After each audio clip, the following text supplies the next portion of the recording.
UP सरकार और कुछ मीडिया समूह जिस सोशल ट्रेड और उसके मालिक अनुभव मित्तल पर 37 अरब रुपए की ठगी का आरोप लगाकर उसे नटवर लाल बता रही है, यह हजारों निवेशक की भीड़ उसी का जवाब है।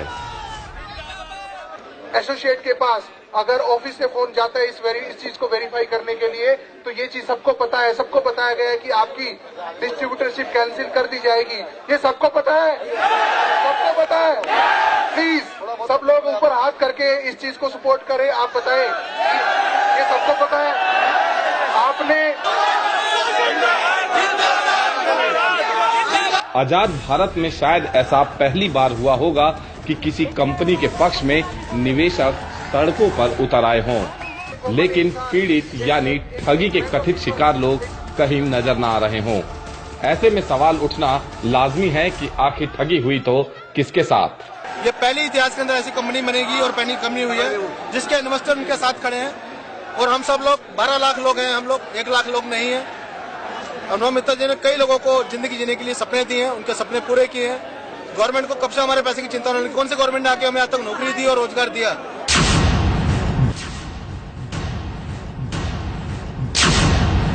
जिन 6.5 लाख निवेशकों के साथ ठगी का दावा पुलिस, एसटीएफ और चंद मीडिया मिलकर कर रही है, वे कहां हैं?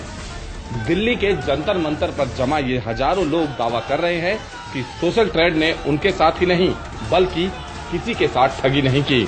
जिन नियमों, शर्तों और वायदों के आधार पर कंपनी से वे जुड़े थे, कंपनी ने हमेशा उसका पालन किया।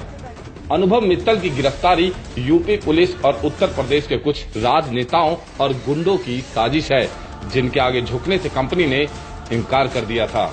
नई दिल्ली में इन हजारों लोगों की तादाद, तेवर और तर्क देखकर लगता है सोशल ट्रेड पर कार्रवाई कहीं सपा सरकार के लिए सियासी मुसीबत न बन जाए।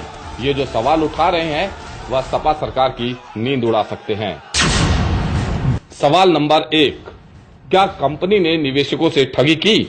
यदि हाँ, वे कहां हैं? वे लाखों ठगी के शिकार निवेशक क्यों सामने आकर शिकायत नहीं दे रहे? जो दावा और वादा कंपनी ने निवेशकों के साथ किया वो निभाया, फिर उनके साथ ठगी कैसे हो गई?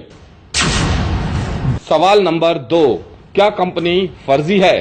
कंपनी सरकार से पूरी तरह से रजिस्टर्ड है, देश की सुरक्षा, संप्रभुता अथवा सम्मान के विरुद्ध कोई काम नहीं कर रही, सभी तरह भुगतान ऑनलाइन कर रही है, जिसमें पैन कार्ड की जरूरत होती है।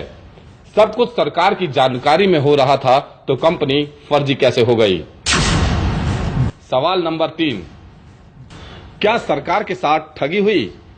कंपनी सभी तरह के टैक्स दे रही है, टीडीएस सर्विस टैक्स दे रही है, तो फिर सरकार के साथ ठगी कैसे हो गई? हमने तो एनईएफ नहीं किया है, इन्होंने कैश पैसा लिया ही नहीं है। अनुभव जी कहीं पर भी दोषी नहीं है, उन्होंने कोई भी गलत काम नहीं। मैं अनुभव मित्तल के समर्थन में आई हूँ, क्योंकि ये एक घोटाला नहीं है। हमें भी 1.25 साल हो गया इसके साथ काम करते हुए। घोटाला उसको कहते हैं जब बंदा पैसे ले ले या सरकार से किसी से पैसे ले ले, उसके बाद भाग जाए। पहली बात तो भागा नहीं था, ऑफिस में था, अपनी जगह पे मौजूद था, इसकी वेबसाइट पे काम चल रहा था, और अगर पैसे नहीं भी आ रहे थे तो वहाँ से अपडेट्स आ रहे थे कि पैसे इस वजह से नहीं आ रहे हैं और इस तारीख को आपके पैसे आ जाएंगे। सोशल ट्रेड पर आरोप है कि वह पेज लाइक कराने के नाम पर ठगी कर रही थी, जबकि सोशल ट्रेड निवेशकों का कहना है कि अधिकतर निवेशक अपनी वेबसाइट, ब्लॉग अथवा अपने प्रोडक्ट को लाइक करवाते थे, ना कि अपने फेसबुक खातों को। मैं दिल्ली से आया हूँ, मेरी सोशल ट्रेड में आईडी लगाई गई है। मैंने कोई आईडी पैसा कमाने के लिए नहीं लगाई है, मेरा अपना एक ऑनलाइन बिजनेस है, उसको प्रमोट करने के लिए मैंने आईडी लगाई गई है। और उन्होंने हमें ये नहीं कहा था हम आपको पैसा देंगे, उन्होंने ये बोला हम आपकी ये सोशल ट्रेड साइट को ऊपर लेकर आएंगे इसके अंदर। और अनुभव मित्तल ने हमसे कोई गलत नहीं किया। लाख परिवारों को अनुभव मित्तल जी ने रोजगार दिया है और 10 लाख परिवारों को परिवार उसके साथ हैं। इन निवेशकों का कहना है कि यदि कंपनी 1 क्लिक के बदले 5 रुपए निवेशक को दे रही थी तो लाखों लोगों को रोजगार दे रही थी, तो सपा सरकार के पेट में दर्द क्यों हुआ? यदि कहीं कुछ गलत लग भी रहा था तो गिरफ्तारी से पहले पूरी जांच होनी चाहिए थी, जो नहीं हुई। यूपी पुलिस ने अपने ही विभाग के एक कर्मचारी को शिकायतकर्ता बनाकर कार्रवाई कर डाली और कंपनी के खिलाफ साजिश रची। डेढ़ साल से कंपनी चल रही थी, तो 1.5 साल से क्यों नहीं आवाज उठाई गई? एकदम इलेक्शन से पहले क्यों एकदम आवाज उठाई गई और एसटीएफ की टीम ने आके 2 दिन में एकदम बंद कर दिया? क्या चाहती है अखिलेश सरकार? एक तरफ सरकार सब कुछ डिजिटल कर देने का ढोल पीट रही है, तो वहीं डिजिटल माध्यम से सेवाओं अथवा उत्पाद का प्रचार करने वाले कारोबार करने वालों को हतोत्साहित कर रही है। इन हजारों निवेशक प्रदर्शनकारियों ने इस मामले में ईमानदारी से जांच करने की मांग करते हुए चेतावनी दी है कि यदि सोशल ट्रेड के साथ न्याय नहीं किया तो वे जेल भरो आंदोलन करेंगे, देश भर में रक्तदान करेंगे। कंपनी से जुड़े कुछ लोगों का आरोप है कि कंपनी से पैसे की मांग की गई थी, लेकिन कंपनी ने यह कहते हुए इनकार कर दिया कि वह कोई गलत काम नहीं कर रहे, तो पैसे क्यों दें।